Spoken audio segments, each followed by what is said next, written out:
Ebu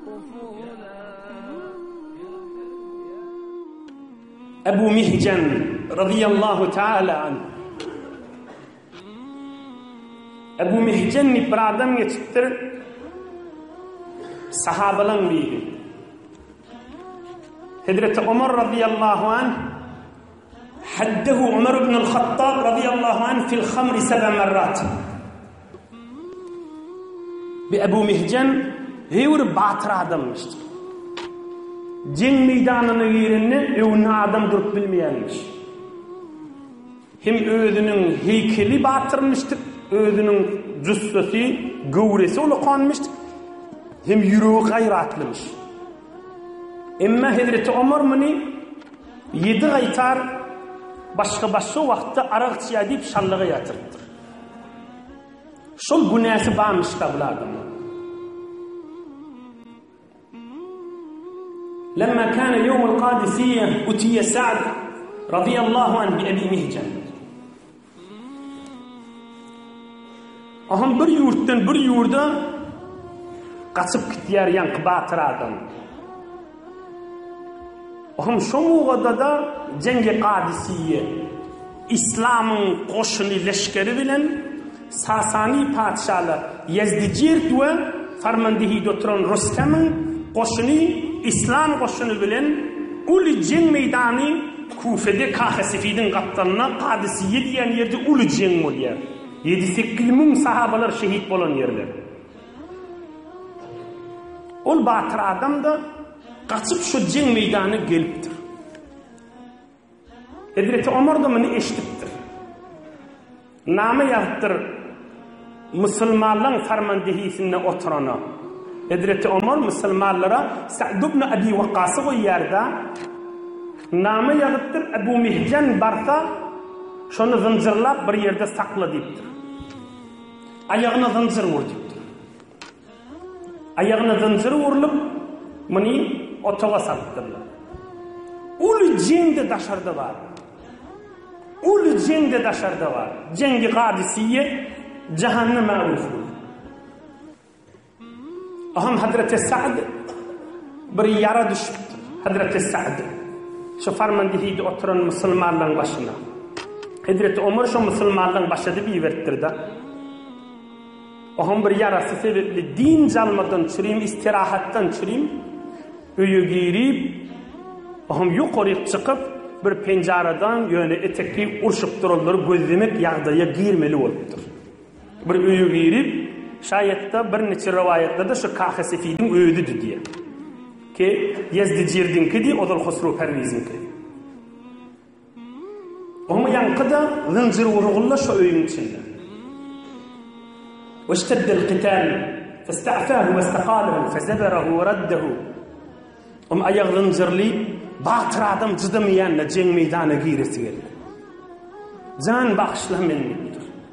İstiwa etdim diýipdir. Men bir zınjyrym şol meydana gireýin diýipdir. Musulmanlar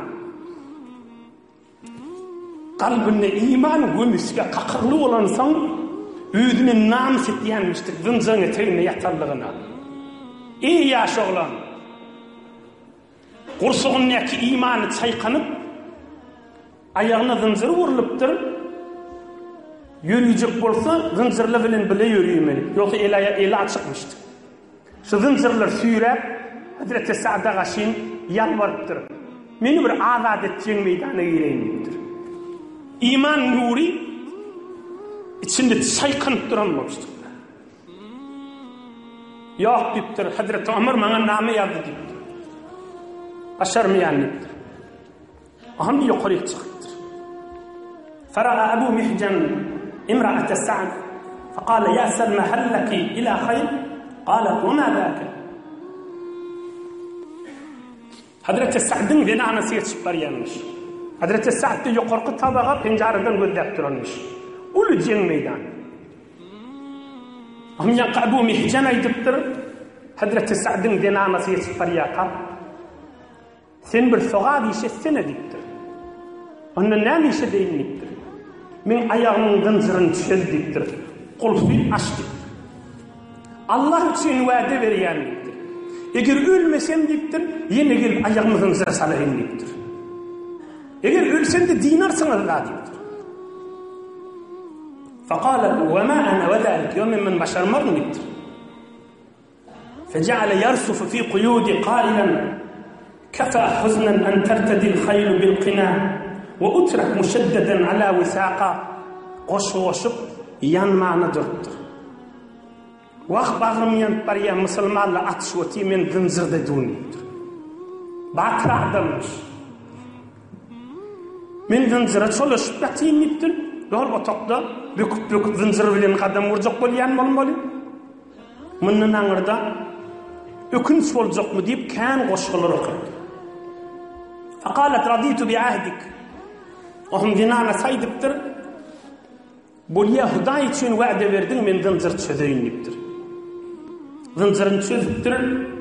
Etekde Hazreti Sa'd'ın öz atını minip bir elini nayda alıp bir elini kılıç alıp Allahu Ekber deyip meydana giriptir. Naydasını pırlap oynap kılıcını oynap baran yerin yarıp barayan Mısırmanlara arka olur. Yigit özün ma'lum eder işinne kılıcını zıvanını bellidir diye mahtum oluşan. Yigit özün ma'lum eder işinne kılıcını zıvanını bellidir. Sefin sağ tarafından sefin arkasına geçip sol tarafına varıptır. Solun ortağa varıptır. يقول الناس هذا ملك adamlar tanıymanlar işte diyelim perişte mi ne mi diyenmiştikler. Hada melek şu gelin perişte mi kan diyenmiştikler. Onun saat yukarıdan gönderdir.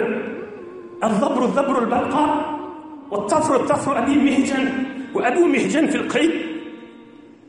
Onun saat yukarıdan gönderdir olmuş. Ve bir atın yoğurtçu edilmeyen atın. Min bulayışı değil Ebu Mehcen'in bulayışı.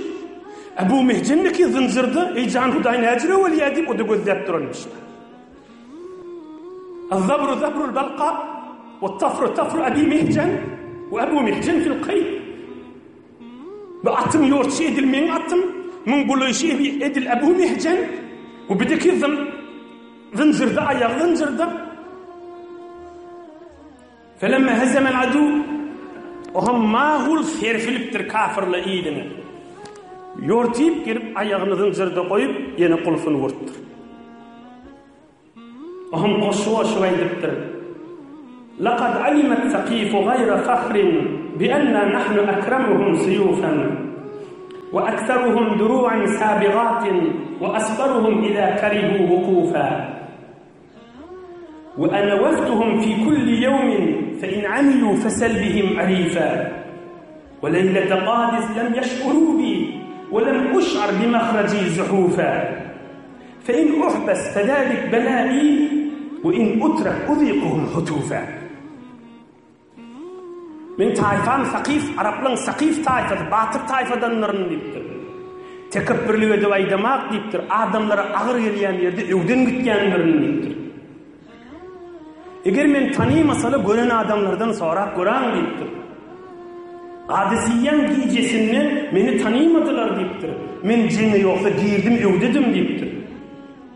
Eğer men yine saklansam, böver men başıma düşen bela, eğer meni göğe verseniz kafirleri ölüm nemediğini dağdırayım deyiptir. Ohum Hazreti Sa'd zinanası Hazreti Sa'd'ın yanına vardır. Zinanası Hazreti Sa'd'ın yanına vardır. Bun ceng meydanından gurrun merda deyiptir. Bir çayın maşınına erhili gurrun etşiya. Onu men bir getir gengat gördüm deyiptir. Men atımı mengdiş, Ebu Mihcen'i mengdiş, bir de deyiptir, zıncırda da deyiptir. Ahım zinanası aydıptır, men zıncırını açtım deyiptir. Ol at sen atın deyip, ve Ebu Mihcen'in de öyle deyiptir. Ahım Hazreti Sa'd Ebu Mihcen'in yanına varıptır, şotada aydıptır, ve bir de tarihte yazılıptır, men sizin hizmetinde yetireyim. La vallahi, Hazreti Sa'd aydıptır. Vallahi, la ahuddu l-yevme raculan ablallahu teala el-muslimin ala yedih. Allah bilen ant bolsun deyiptir, ey Ebu Mihcen deyiptir. Öten akşamki dünkü jen meydanına girişin menen niptir. Men elim sana şallak vurmana barmayad. Men elim sana şallak vurmana barmayad diptir. Men elim seni zınzır etmene de barmayad. Sen azat diptir. Ebu Mihcenname diptir. Fevallahi la aşrabuha abadan. Men Allah bilen and içen inni arağı elime ağzıma almar. Allah bilen and içen inni arağı elime ağzıma almar niptir. Ve lem yeşrab min ba'du. Ondan meylekti goloyundan barmadı. İman gömüsvetine kakırlısı niçe yıl geliptir. İman baylıkta. Ahir çeki var şunu gördü. Şundan oğudan misal Resulullah Aleyhisselam'ın dirman sözüne yiriden ayıtmalı ve yiriden kuklemeli Müslümanın kellesini yar mağzına koyuyor yani. Belki kalbini yar imanını koyuyor yani. Ola Resulullah'ın sözü bir de Hicret-i Umur'un zamanındaki sahaban gördü. İman kazığına kakıltı gövermendir. Tüy Müslümanlar yanlış ya iştiba ediye birun aydiye Rabbi gfirli diye. Hudaya meni bağışla. Nedir tövbe demek yanmak günahden? Tülük yolga yürümek özgürehten. Yaradan Allah yaşayışını iman nurundan dolu etsin.